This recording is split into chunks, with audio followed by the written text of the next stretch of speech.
Quem vem primeiro? A galinha ou o ovo? Quem vem primeiro? O pai, a mãe ou o filho? Édipo começa na cabeça do pai.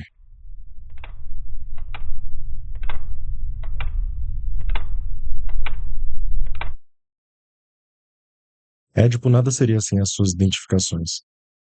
A psicanálise diz que é o filho que começa tudo, que o filho é o pai doente da própria infância. Mas para ser filho é preciso antes de um pai. Édipo seria nada sem suas identificações, porque é de Laio, pai de Édipo, que ele recebe a lei infernal. Ele deseja a morte do filho, sente-se culpado por querer vingar-se, mas no final é ele que será morto. Antes de ser um sentimento infantil neurótico, Édipo é uma ideia de um adulto paranoico. Com isso, resolve-se o problema da regressão infinita. Sou pai, mas já fui filho. Filho este que só foi filho em relação ao pai, que também foi um filho em relação a outro pai.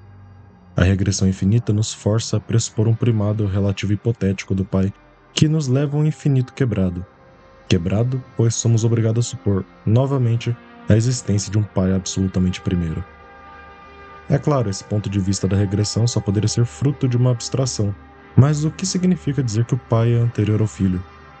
Apesar dessa proposição não possuir um sentido concreto, ela significa que os investimentos sociais são primeiros em relação aos investimentos familiares. O investimento familiar surge da aplicação de um assentamento sob a produção desejante que ela mascara. Sendo assim, quando dizemos que o pai vem antes do filho, queremos dizer que o desejo investe, primeiramente, o campo social e que tanto o pai quanto o filho estão mergulhados simultaneamente nesse campo antes de serem sufocados no seio da família. Pergunta: como começa o delírio? O movimento da loucura não é regressivo. O delírio se dá numa exploração de um campo global de coexistência através de investimentos no campo social. Isso é evidente nos filmes de Nicholas Ray. O personagem que delira em seu filme delira sobre o sistema de educação em geral. Fala da ordem moral, da raça pura, da religião. A questão do filho é que não importa aqui, pois, antes de ser familiar, é primeiramente investimento de um campo social, econômico, político, cultural, racial e racista, pedagógico e religioso. O delírio de todos os lados excede a questão familiar. Nunca o adulto é um após a criança, pois ambos visam na família as determinações de um campo do qual eles se veem simultaneamente apanhados e imersos. Preliminarmente é possível traçar 3 conclusões.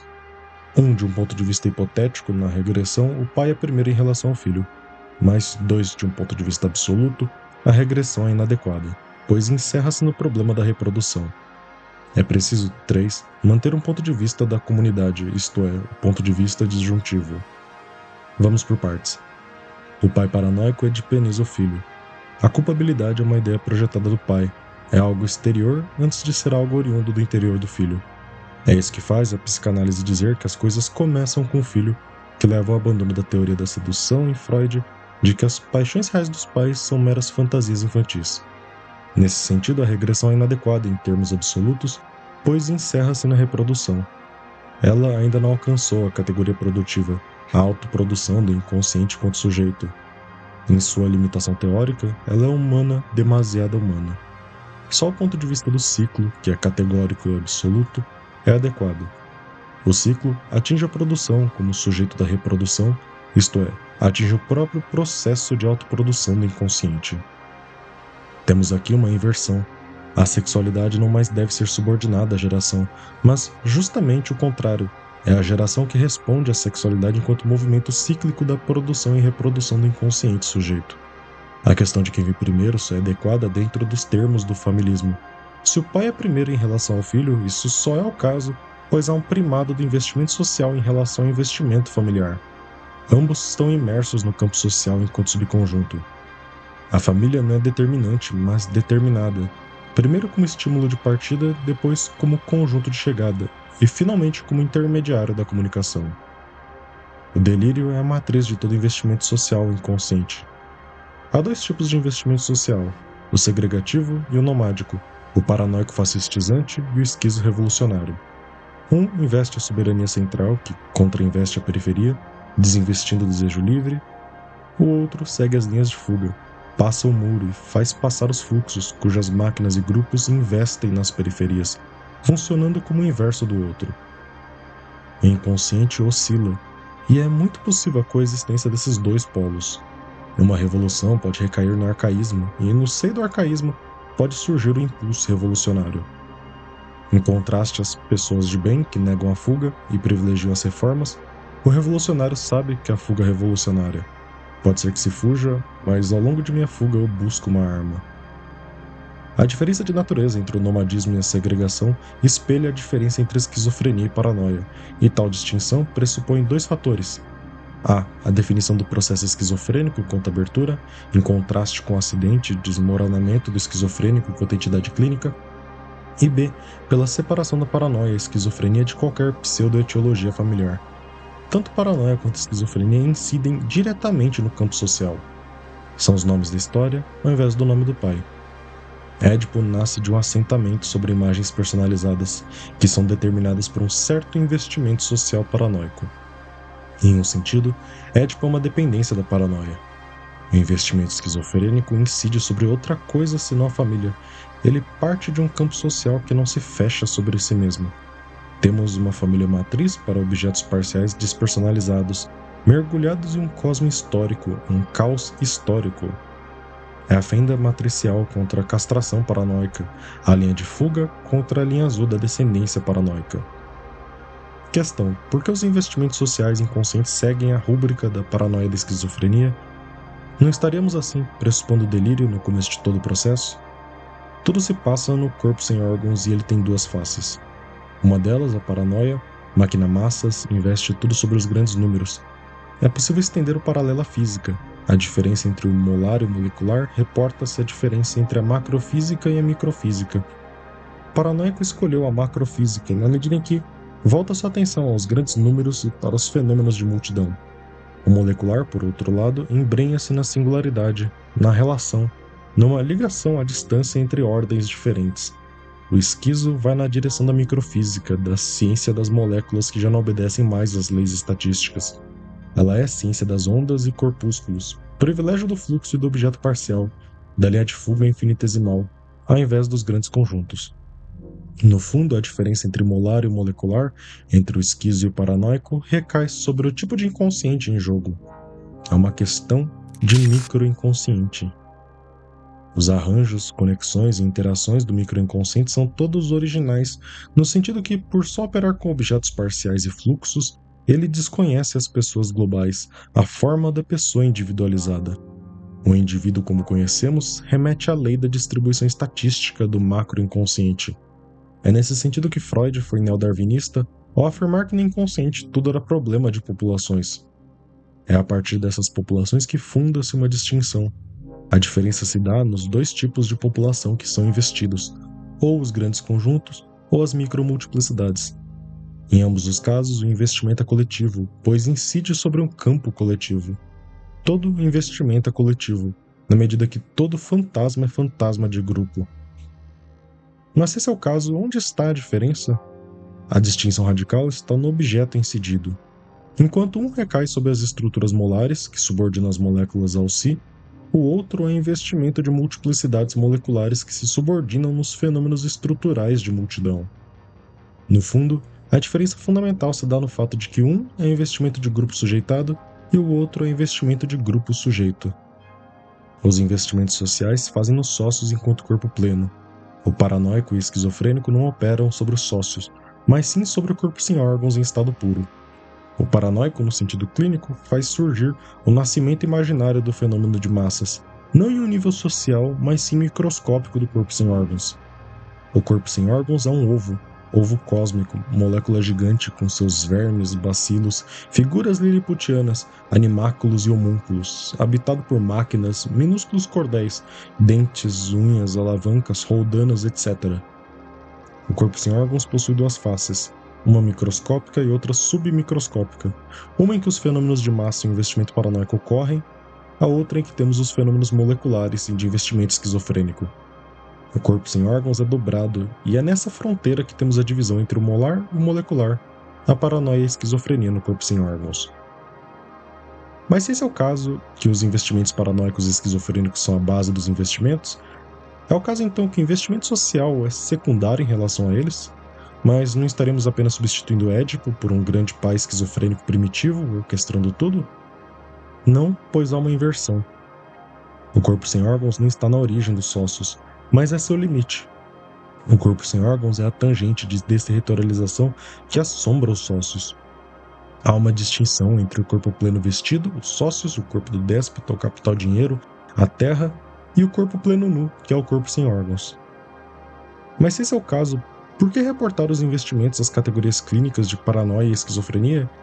Esse é o caso na medida em que a paranoia e a esquizofrenia são os produtos últimos do capitalismo. Se há uma distinção entre o molar e o molecular, é porque o inconsciente diz respeito à física na medida em que o corpo sem órgãos e suas intensidades são a própria matéria.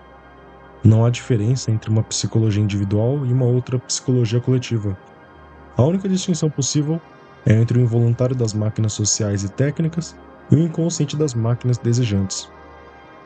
A divisão se dá em uma relação necessária de forças, em que forças elementares produzem o inconsciente e forças resultantes que reagem sobre a primeira, criando uma representação dos inconscientes que vem a recalcar e reprimir as forças elementares produtivas.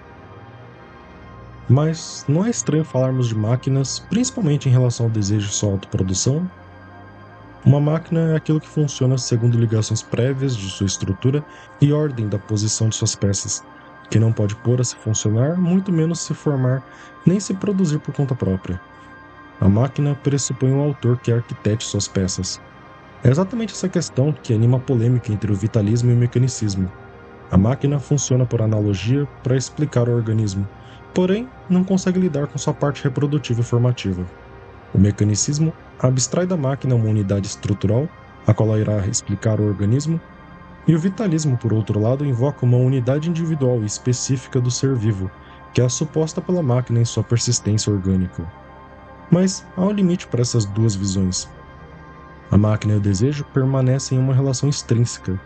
De um lado, o desejo aparece como determinado por um sistema de causas mecânicas, e do outro, a máquina é tida como um sistema de meios em subordinação aos fins do desejo. Nessas visões, o desejo ora se apropria de um meio, ora é derivado nessas visões, mas nunca está em relação direta com as coisas. Esse ponto de vista é ultrapassado em O Livro das Máquinas, de Samuel Butler, onde temos a oposição de duas teses que são levadas ao extremo. 1. Os organismos são no momento apenas máquinas mais perfeitas, e 2. As máquinas não passam de prolongamentos do organismo. Essas teses, mutuamente excludentes, são levadas por Butler a ultrapassar o seu limite. Elas deixam de se opor para chegar em um ponto de indiferença ou dispersão em que não importa mais se o organismo é uma máquina ou se uma máquina é um organismo. Isso porque Butler não se contenta em afirmar somente o básico. Não é que as máquinas prolongam o organismo, mas que elas são realmente membros no corpo sem órgãos da sociedade. Homens ricos se apropriam delas, em um sentido spinozano, de modo que a pobreza, a privação dessas máquinas órgãos, é sentida como uma literal mutilação, na medida em que diminui a potência daqueles que as não possuem. Ele também não se contenta em dizer que os organismos são máquinas, mas que o organismo é composto por tantas máquinas, tantas partes de máquinas, que elas devem ser comparadas às peças muito distintas de máquinas diferentes, que remontam umas às outras e que se maquinam umas sobre as outras. Tudo é máquina. Ontologia planificada. Sendo assim, em Butler temos uma dupla passagem ao limite.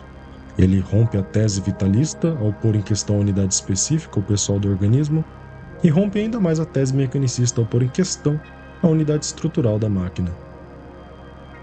Podem dizer que as máquinas não se reproduzem e que, se elas se reproduzem, é por intermédio do humano. Mas tal situação é a mesma do trevo vermelho e do zangão. É um absurdo dizer que o trevo não possui um sistema reprodutivo só porque ele se faz em agenciamento com o zangão. O zangão faz parte do sistema reprodutor do trevo, da mesma forma como nós fazemos parte do sistema reprodutor das máquinas. Mas isso não é tão absurdo se pensarmos que nossa própria formação se dá por agentes que são exteriores à nossa identidade. O problema em questão, que nos causa a ilusão inicial, é que consideramos toda máquina complicada como sendo um objeto único, sendo que, da mesma forma como nós, ela é o resultado de um agenciamento complexo entre as mais diferentes partes. Ao olharmos a máquina como um todo, individualizamos ela. Fazemos o mesmo quando olhamos para nosso próprio corpo.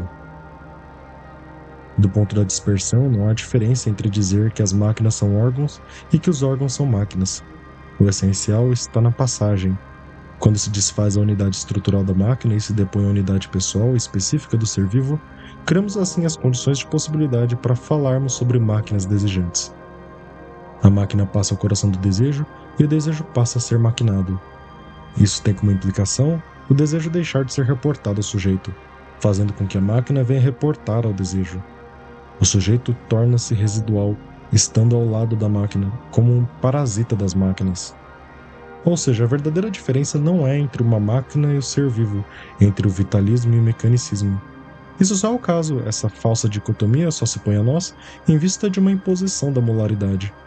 A unidade estrutural da máquina e a unidade específica do ser vivo são ambos fenômenos de massa. Eles só vêm a formar uma dualidade enquanto fenômenos molares. A verdadeira diferença reside entre dois estados da máquina que também são dois estados do ser vivo. Na perspectiva molecular, o que temos é uma mistura, uma compenetração e comunicação direta entre os dois. Cria-se um domínio da indiferença da microfísica e do biológico, fazendo com que haja tanto ser vivo na máquina quanto a máquina no ser vivo. Sendo assim, a verdadeira diferença no nível molecular é entre máquinas molares, sociais, técnicas, orgânicas e máquinas desejantes que são da ordem molecular. Máquinas desejantes são máquinas formativas em que até as próprias falhas são funcionais e cujo funcionamento é indiscernível da formação.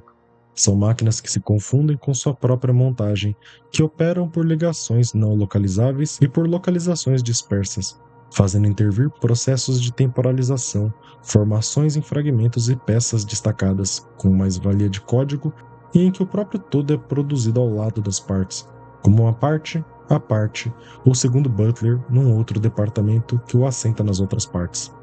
São máquinas propriamente ditas porque procedem por cortes e fluxos, ondas associadas a partículas, fluxos associativos e objetos parciais, induzindo sempre à distância conexões transversais, disjunções inclusivas, conjunções plurívocas, produzindo assim extrações, desligamentos e restos, com transferência de individualidade numa esquizogênese generalizada, cujos elementos são os fluxos esquisas. Quando a máquina se encontra unificada sobre um plano estrutural, ou os seres vivos aparecem estruturados pelas unidades estatísticas de sua pessoa, isto é, quando uma máquina aparece como objeto único e o ser vivo como um sujeito, com suas conexões globais e específicas, disjunções exclusivas e conexões bionívocas, temos aí uma manifestação molar. O desejo não tem necessidade de se reportar essas representações. O que temos são determinações estatísticas do desejo e das suas próprias máquinas. Não há diferença de natureza entre as máquinas orgânicas, técnicas ou sociais e a máquina desejante. São as mesmas máquinas, diferindo somente nos regimes, no uso da síntese e das relações de grandezas. No nível submicroscópico das máquinas moleculares, há tão somente funcionalismo, agenciamentos maquínicos, maquinaria do desejo. A justificativa para isso é porque é somente nesse nível que é possível confundir o funcionamento com a formação. No fim, é isso que separa a máquina técnica da máquina desejante. O funcionalismo molar é falso, justamente pois as máquinas orgânicas e sociais não se formam do modo como funcionam. Elas não são montadas como são usadas. Condições determinadas separam sua produção do produto. Só tem um sentido, e também um fim, uma intenção, aquilo que não se produz tal como funciona. As máquinas desejantes funcionam segundo um regime de sínteses que não tem equivalência nas máquinas molares. Ela é o contrário disso tudo. Ela nada representa ou significa, e é exatamente o que se faz dela, tendo sua origem em sua ação. Mas por que falar em libido? Nenhuma das duas maneiras de se conceber a máquina, molar ou molecularmente, parece comportar a sexualidade. Freud subordina a sexualidade à reprodução. Transforma a sexualidade em um lamentável pequeno segredo burguês. Ele deixa de lado o duplo polo da libido, que sua formação molecular investe nas formações molares. A literatura é o melhor modelo de psicanálise, precisamente pois sabe situar a sexualidade ao nível maquínico. Em um sentido, o amor não passa de uma copulação de máquinas orgânicas e sociais em grande escala. O desejo não tem pessoas como objetos, mas sim meios inteiros. É por isso que o desejo tem como característica primeira o gigantismo. É gigante, pois ele investe os grandes conjuntos. O meio social e biológico são objetos de investimentos inconscientes que são antes libidinais e desejantes, ao invés de serem ligados à necessidade ou ao interesse. Enquanto energia sexual, a libido é diretamente investimento de massas. Segundo a psicanálise, o desejo precisa ser dessexualizado e sublimado para poder investir o campo social. Para eles, o desejo é ressexualizado com a regressão patológica. Mas isso só pode ser o caso se supormos uma sexualidade familista. Com a sexualidade apenas operando em família, ela necessita de uma transformação, de uma mediação que a permita intervir no social. Esse, no fim, é o problema de todo Freud do marxismo. Ele não consegue enxergar que a sexualidade está em toda parte. Assim como não há necessidade de metáfora, também não há necessidade de metamorfose.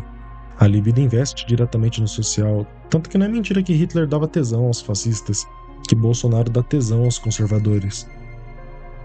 Não é por dessexualização que a libido investe os grandes conjuntos. Os fluxos são recalcados para caber às pessoas globais, para caber nas estreitas noções de casal, família, pessoas e objetos, em decorrência de restrições, bloqueios e assentamentos que não são naturais, mas sim fundados.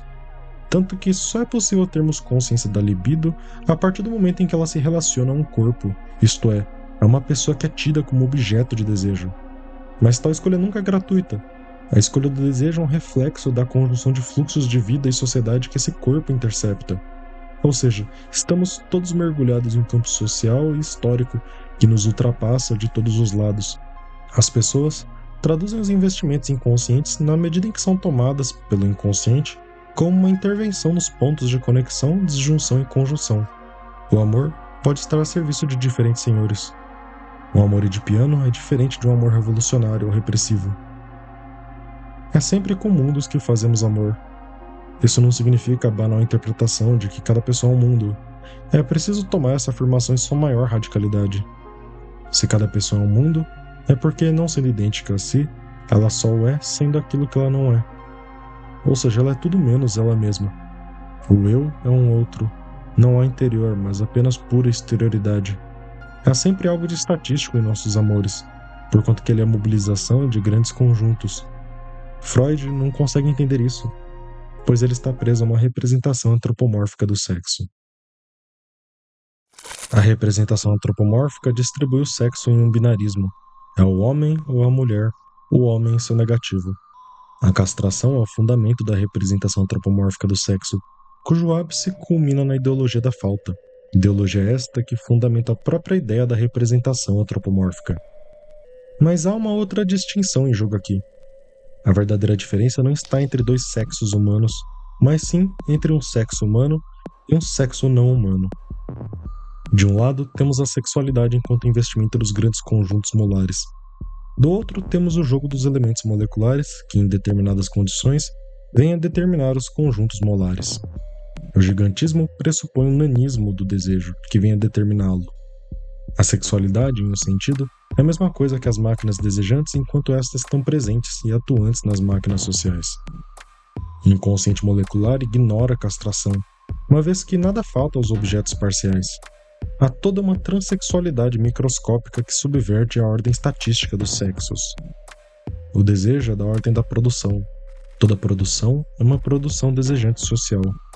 O problema da psicanálise nesse sentido é ter revertido a ordem da produção a uma ordem da representação.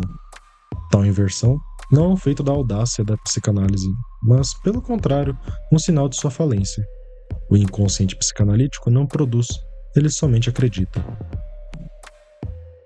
Os psicanalistas dizem que a crença não é do inconsciente, mas sim do pré-inconsciente. Mas o que vem primeiro? A crença ou a representação? A crença incide sobre a consciência por conta da representação inconsciente, ou o inconsciente é reduzido a esse estado representativo por conta de um sistema de crenças que lhe é imposto. Em verdade, são os dois ao mesmo tempo, e é ao mesmo tempo que a produção social encontra-se alienada por crenças e que a produção desejante encontra-se desviada para a representação. A crença é supostamente autônoma e a representação é supostamente inconsciente. A família é a instância que executa a dupla operação de desnaturar e desfigurar a produção desejante. A família não é acidental na questão da representação-crença. Podemos dizer que a essência da representação é ser representação familiar. Mas mesmo que esse seja o caso, isso ainda não é suficiente para parar a produção. Ela continua a zumbir, mesmo sob a instância representativa que a sufoca. É preciso então introduzir uma apresentação mítica e trágica para atingir efetivamente as zonas de produção. Foi o que ocorreu com o caso Schreber. Freud ignora as pequenas máquinas sádicas paranoicas do pai de Schreber. Por mais evidente que seja a participação dessas máquinas no campo social pedagógico, Freud as ignora, ele inverte a fórmula. Não é que o pai age no inconsciente do filho como um agente maquínico, como só mais um agente de produção. Não. Freud inverte a questão, fazendo as máquinas remeterem ao pai. Não há por que considerar as máquinas, pois elas remeteriam todas ao pai. Freud infla o pai para caber toda a produção nele, e para dar conta dessa produção, o pai é inflado com todas as potências do mito e da religião. Dessa forma, a pequena representação familiar aparenta ser coextensiva ao campo do delírio, substituindo o par produtivo máquinas desejantes e campo social pelo par representativo família-mito. Mas por que dar privilégio à representação? Por que falar de uma forma expressiva e de um inconsciente teatro, onde havia campos, oficinas, fábricas, toda uma unidade de produção? Isso tudo é necessário e a psicanálise sabe disso, pois os vivos não acreditam. A cultura é uma mentira, não há vida possível no mito. Só o mito pode viver no mito. Eis o motivo de Nietzsche se dissociar do nascimento da tragédia. Ele deixou de acreditar na representação trágica. Há dois usos para o mito. Primeiramente, temos o uso dos antigos, que faz da representação simbólica uma apreensão da essência do desejo, referindo-o às grandes objetividades. No caso do mito, ele é uma expressão de uma organização de poder despótico que recalca a terra. A tragédia, por outro lado, é uma expressão da organização que recalca o déspota deposto. Em outras palavras, mito e tragédia, na concepção antiga, apontam sempre para algo além deles. O uso que a psicanálise faz do mito não se assemelha de nenhuma forma com o uso antigo. Isso porque na psicanálise a representação simbólica reporta-se não a uma grande objetividade, um exterior que precisa ser explicado, mas sim a própria essência subjetiva e universal da libido enquanto quantia abstrata, que atravessa as formações do sonho, do fantasma, das patologias e das formações sociais. Sendo assim, à primeira vista, parece que o interesse da psicanálise pelo mito e tragédia é um interesse crítico, visto que a especificidade objetiva do mito é derretida quando exposta ao sol subjetivo da libido. Dessa forma, temos um desmoronamento do mundo da representação, no começo da empreitada psicanalítica. Mas é precisamente nesse momento que tudo se complica, e os estreitos laços da psicanálise com o capitalismo são revelados. O capitalismo é inseparável de um movimento de desterritorialização relativa. Desterritorialização esta que sempre conjura reterritorializações fictícias e artificiais. Ele tem como limite os fluxos codificados da produção desejante. Não para de os repelir e, para isso, os liga a uma axiomática que toma o lugar do código. Isso porque o capitalismo se constrói nas ruínas das representações. Fim da representação territorial, despótica, mítica e trágica. Mas ao mesmo tempo que ele desterritorializa essas formas de representação, ele as reterritorializa, ele as restaura a seu serviço, sob a forma de imagens do capital. O capitalismo é certamente a derrocada das grandes representações objetivas, mas ao invés de sair do mundo da representação, ele a intensifica, na medida em que opera uma conversão que faz da representação objetiva uma representação subjetiva e infinita através da propriedade privada. A forma da propriedade condiciona a conjunção dos fluxos codificados, sua axiomatização em um sistema que faz os fluxos dos meios de produção serem reportados ao fluxo do trabalho livre. A propriedade privada constitui o centro das reterritorializações factícias do capital. Ela que produz as imagens que preenchem o campo de imanência do capitalismo, criando as identidades capitalista, trabalhador, empreendedor, etc. Parece que nos distanciamos da psicanálise, mas nunca estivemos tão próximos dela. O capitalismo institui uma axiomática social, e a psicanálise faz a aplicação dessa axiomática à família privatizada. É um duplo processo que cria as condições para o assentamento da representação sobre ela mesma. O trabalho subjetivo abstrato, que é representado na propriedade privada, tem como correlato o desejo subjetivo abstrato, por sua vez, que é representado na família privatizada. Se o capitalismo é a derrocada das grandes representações objetivas, operando uma conversão que faz da representação objetiva uma representação subjetiva infinita, a psicanálise, por outro lado, faz com que a representação subjetiva infinita venha a substituir as grandes representações objetivas. Uma converte e a outra substitui. O limite dos fluxos descodificados da produção desejante é deslocado duas vezes, uma pelo estabelecimento dos limites implantes do capitalismo e outra pelo traçado de um limite interior que garante a reprodução social sobre a reprodução familiar privatizada. A ambiguidade da psicanálise em relação ao mito se revela aí. Ela desfaz o mito como representação objetiva, descobrindo nele a figura da libido subjetiva universal, mas recobre e o promove como representação subjetiva, elevando ao infinito o conteúdo mítico e trágico. O mito e a tragédia tornam-se sonhos e fantasmas do homem privado. Como família.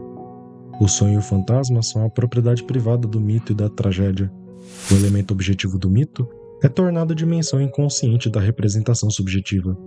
O mito como o sonho da humanidade. A terra, o déspota, que antes eram recalcados como mito, tornam-se expressões de uma reterritorialização subjetiva e privada que culmina em Édipo. Édipo é o déspota banido e desterritorializado, reterritorializado no complexo, crença de todas as crenças, mas que sempre é denegado, ou seja, ele conserva a crença, mas sem acreditar nela. Com uma mão, a psicanálise desfaz o sistema de representações objetivas, produzindo a essência subjetiva da produção desejante. Mas com a outra, ela reverte essa produção ao sistema de representações subjetivas. O sonho, o fantasma, o mito, a tragédia. A produção torna-se uma imagem, nada mais que uma imagem, e o que sobra é o teatro íntimo e familiar do homem privado. O inconsciente como cena não é nem produção desejante nem representação objetiva. O teatro desfigura mais do que o próprio mito e a tragédia. A série representativa, mito, tragédia, sonho e fantasma, com o mito e a tragédia sendo interpretados à guisa do sonho e do fantasma, são com esses elementos que a psicanálise substitui a linha de produção. Mas por que a representação assume essa forma teatral? Simples, para encarnar a estrutura. O teatro destaca a estrutura finita da representação subjetiva infinita. Mas por que destacar? Pois a estrutura só funciona apresentando sua ausência, ou representando algo não representado na representação. Isso nos possibilita mostrar o privilégio das formas teatrais. O teatro põe em cena a causalidade metafórica e metonímia que marca a presença e a ausência da estrutura. Ele é o operador que revela a forma visível à estrutura, encarnando-a, enquanto denega a crença. Ela o denega, pois, quando a representação deixa de ser objetiva e devém subjetiva infinita, isto é, imaginária, ela perde sua consistência. Esse fundo só volta caso ela remeta a uma estrutura que determine tanto o lugar e as funções do sujeito, dos objetos e das relações na representação. É isso que faz do simbólico o elemento último da representação subjetiva. Daí o puro significante, que nada mais é que um puro representante não representado, e de onde decorre ao mesmo tempo os sujeitos, os objetos e suas relações. Em suma, para a representação funcionar, ela necessita da estrutura. Daí que a estrutura designa o inconsciente da representação subjetiva. Com isso, temos uma atualização da série representativa. Se antes ela era definida por mito, tragédia, sonho e fantasma, agora ela se apresenta como representação subjetiva infinita, imaginário, representação teatral e representação estrutural. Todas as crenças denegadas são reunidas em nome da estrutura do inconsciente. É no jogo do significante simbólico, que encarna no significado imaginário, que temos a elevação de Édipo à metáfora universal. Quando a produção desejante é relegada à estrutura, isto é assentada sobre o espaço da representação, ela só vem a valer pela sua própria ausência. A estrutura na psicanálise está lá para corroborar uma teoria da falta, soldar o desejo ao impossível. A estrutura define o desejo enquanto falta, como castração. A estrutura impõe às máquinas desejantes uma unidade estrutural que as reúne em um conjunto molar. Os objetos parciais passam a serem reportados a uma totalidade negativa que liga-os e fazem parecer somente na falta. A operação estrutural é ajeitar a falta no conjunto molar. E isso é feito através da deslocação do limite que separa os conjuntos molares de seus elementos moleculares, que separa a representação objetiva da máquina desejante. A afinidade da psicanálise com a representação teatral se dá nesses termos. O teatro eleva a relação familiar ao estado de uma relação estrutural metafórica universal, que produz o jogo imaginário de pessoas. E ao mesmo tempo o teatro expulsa para os bastidores o funcionamento das máquinas em um limite intransponível, fazendo as máquinas funcionarem por detrás do muro. Desse modo, a deslocação do limite faz com que o limite não seja entre a representação objetiva e a máquina desejante, mas entre dois polos da representação subjetiva, ora imaginária infinita, ora estrutural finita. A produção é levada ao impasse da representação subjetiva, o double bind de piano. Ou você tem o Édipo imaginário da representação, ou você tem o Édipo da castração simbólica estrutural. Sendo assim, a estrutura não é um meio pelo qual se escapa do familismo, mas pelo contrário, ele dá à família um valor metafórico universal. No final, talvez seja essa a verdadeira ambição da psicanálise: substituir a família pelo divã psicanalítico, elevar a própria situação analítica ao status incestuoso em sua essência. A terra está morta, o deserto cresce, o velho pai está morto, pai territorial, e também o filho, o Édipo déspota. Como pode a crença persistir mesmo após o repúdio? Como ainda podemos ser piedosos? Por mais que tenhamos perdido a fé na representação objetiva, no mito, no imaginário, reencontramos a força para acreditar nessas imagens através da estrutura, através do significante simbólico. Na estrutura, com o significante simbólico, tudo é retomado. O mito, a tragédia do déspota, tudo é retomado como sombras projetadas num teatro. Em suma, apesar das grandes territorialidades terem sucumbido, no processo de desterritorialização do capital, elas são todas reterritorializadas através da estrutura. Édipo é a reterritorialização, que replanta o homem moderno e seu desejo no rochedo da castração.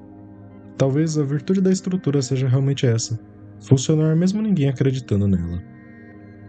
A escrita de Lacan é marcada por um impasse. Ela é marcada por um impasse, uma ambiguidade, pois Lacan é o primeiro a descobrir o avesso da estrutura. Por um lado, ele concebe a unidade estrutural da máquina desejante como restando nos sócios através do significante simbólico que, na ausência, age como conjunto de partida, que recebe uma unidade pessoal da família através do imaginário que age vacuolizando a falta num conjunto de chegada. Por outro, ao mesmo tempo que temos uma neurotização do campo psicótico, Lacan efetua toda uma esquizofrenização do campo analítico através de seu aparato conceitual. É o objeto amaquínico, infernal, o outro do sexo não antropomórfico e principalmente o avesso da estrutura. O avesso é a inorganização real dos elementos moleculares. Ele é o puro ser do desejo, onde multiplicidade de singularidades pré-pessoais, cujos elementos definem-se por uma ausência positiva de liame, que instauram a ausência positiva, pois articulam os elementos últimos da produção. Saímos do avesso da estrutura, pois a produção desejante só pode ser representada com base em um signo extrapolado que reúne os elementos dessa produção num conjunto que ele próprio não faz parte. Deste modo, ocorre uma transformação da ausência. Se antes ela era potência positiva, por não haver o liame, agora a própria ausência se faz como ausência, e é aí que o desejo vem a ser reportado a um termo faltante, cuja própria essência é faltar. Como consequência disso, em função do significante da falta, o signo do desejo devém significante na representação. A estrutura só se forma e aparece em função de um termo simbólico definido como falta, e é por isso que a trajetória de Lacan é ambígua. Ao definir o inconsciente como linguagem, Lacan não fecha o inconsciente à estrutura edipiana.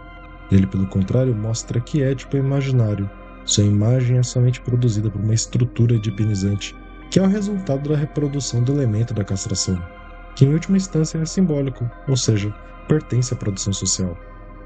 Édipo é uma reterritorialização imaginária do homem privado, que é produzido nas condições estruturais do capitalismo, na medida em que este reproduz o arcaísmo do símbolo imperial do déspota desaparecido. Essa é sua autocrítica, o ponto em que a estrutura descobre seu avesso como princípio positivo. Destruir, destruir. A tarefa da esquizoanálise passa pela destruição, por toda uma faxina, toda uma curetagem do inconsciente.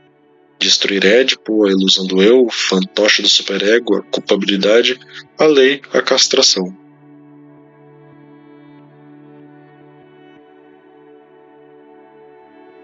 A destruição da psicanálise é a moda de Hegel, uma destruição piedosa, destruição que conserva o destruído. Dizem que é uma dissolução do complexo de Édipo, que tal complexo é indispensável para não cairmos na indiferenciação da mãe terrível e indiferenciada. Mas, como Deleuze e Guattari notam, a mãe esfinge ainda faz parte de Édipo. A indiferenciação é o avesso da diferenciação exclusiva. Ambas as partes são criadas por Édipo, que funciona como um duplo impasse. Outra coisa, também dizem que o complexo de Édipo é superado na castração, latência, dessexualização e sublimação. Mas o que seriam essas coisas se não Édipo elevado à enésima potência, devindo simbólico? A dessexualização e a sublimação são a divina aceitação, resignação infinita à má consciência. Em suma, Édipo é resolvido quanto mais nos tornamos um exemplo vivo dele. As condições de sua superação nada mais são que as suas condições de sua reprodução. O desaparecimento de Édipo nada mais é que Édipo devendo uma ideia. E como todos sabem, a ideia é o melhor método para injetar o veneno. Ao denunciar a burocracia psicanalítica, Fromm não vai longe o suficiente, pois ele não vê qual é o selo dessa burocracia. Semelhante ao caso de Reich, que ao denunciar a psicanálise mostrando a serviço da repressão social, não vai longe o suficiente, pois ele identifica a relação da psicanálise com o capitalismo como não sendo uma relação ideológica, sendo que seus laços são mais profundos. A psicanálise depende do capitalismo, na medida que sem ele não há como assentar os fluxos descodificados do desejo no campo familiar. A psicanálise, da mesma forma como o exército ou o aparelho burocrático, é um mecanismo de absorção de mais-valia. Tanto sua forma quanto sua finalidade são marcadas por essa função.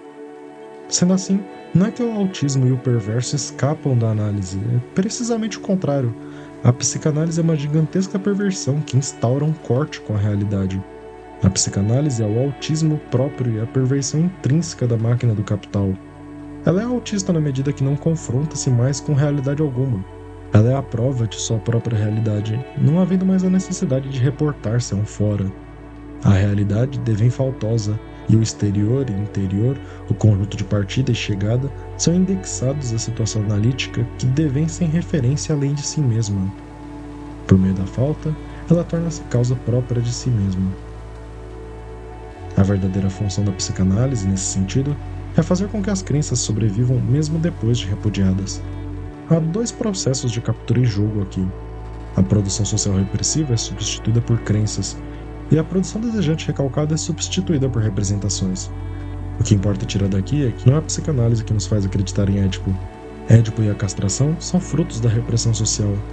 Vamos ao consultório já esperando eles. É por isso que Édipo e a castração são resistências, reações racionais, bloqueios e couraças. Não há material inconsciente. Não há nada para se interpretar.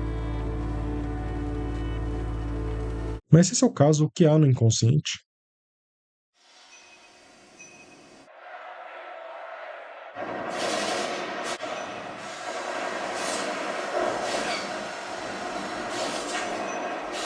Se podemos definir a psicanálise como uma forma de perversão, é porque a perversão é uma reterritorialização artificial dos fluxos do desejo.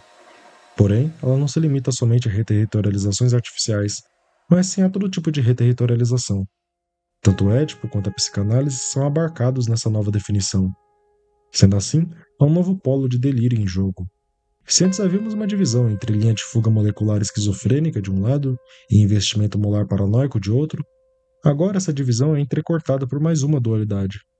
É preciso introduzir mais um eixo, um polo perverso que se opõe ao polo esquizofrênico, uma reconstituição de territorialidades em oposição ao movimento de desterritorialização. A produção desejante possui uma certa necessidade de ser induzida a partir da representação. Em um sentido, ela requer uma territorialidade mínima. Isso fica evidente entre aqueles que melhor sabem partir, que apesar de mergulharem no sexo não humano, erguem uma última representação antropomórfica e fálica para se sustentar. O passeio do esquizo requer circuitos territoriais. Mesmo os que melhor sabem desligar-se e desconectar-se para se abrir ao maquínico, eles ainda voltam a formar pequenas terras. Não há desterritorialização que não seja acompanhada de reterritorialização. Toda desterritorialização de fluxo de desejo esquizofrênico é acompanhada por reterritorializações globais que sempre voltam a formar praias de representação. Isso porque só é possível avaliar uma desterritorialização pelas reterritorializações que a apresentam. Uma é o avesso da outra.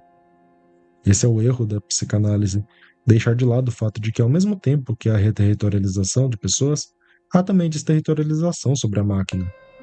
É o pai de Schreber que age por intermédio das máquinas, ou ao contrário, são as máquinas que funcionam por intermédio do pai. Nessa questão, a psicanálise foca-se somente nos representantes imaginários e estruturais da reterritorialização. A esquizoanálise, por outro lado, dá privilégio ao maquínico e seus índices desterritorializados. É isso que resume a oposição entre o neurótico no divã e o esquizofrênico em contato com o fora. A esquizofrenia, enquanto processo, é indissociável da êxtase que a interrompe e da reterritorialização que a transforma em perversão e psicose. E esse é o caso, pois em toda desterritorialização temos a criação de uma nova terra. A terra nova não seria possível sem esse cantinho de terra garantido pela reterritorialização. Esse é o significado da viagem móvel do esquizofrênico. Ela se faz sobre essa terra nova, não implica necessariamente grandes movimentos em extensão, mas sim intensamente num corpo sem órgãos. Viagem intensiva que desfaz as terras em proveito do que ela cria. Mas como é possível uma viagem esquizo independente de seus circuitos? O que nos garante que ela não reinstaure as antigas territorialidades?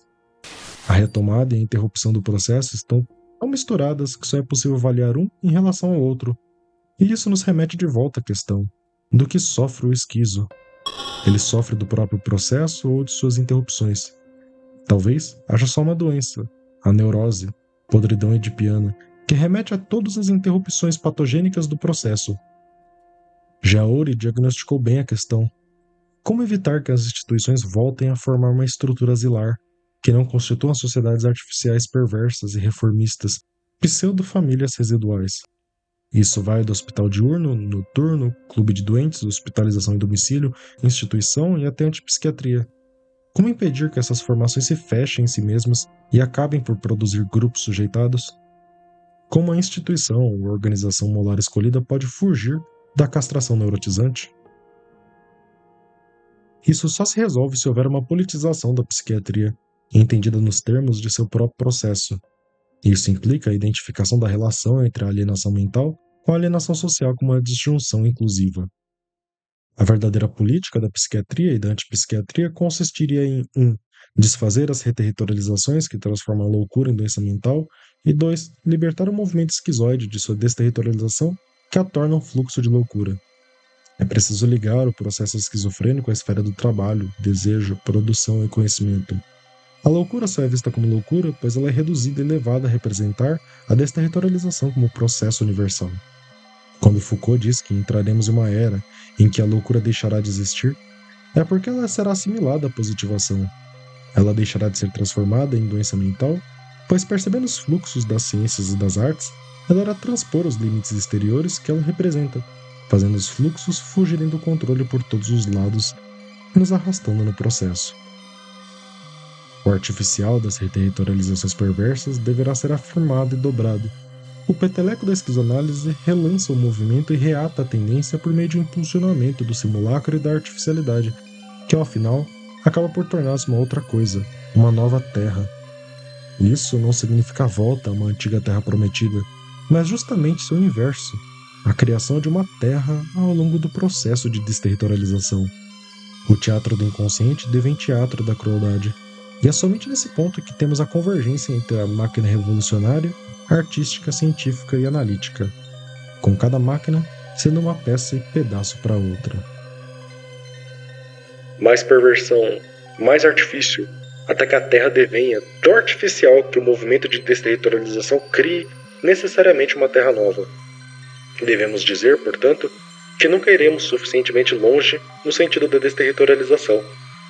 Quase nada foi visto até agora deste processo irreversível.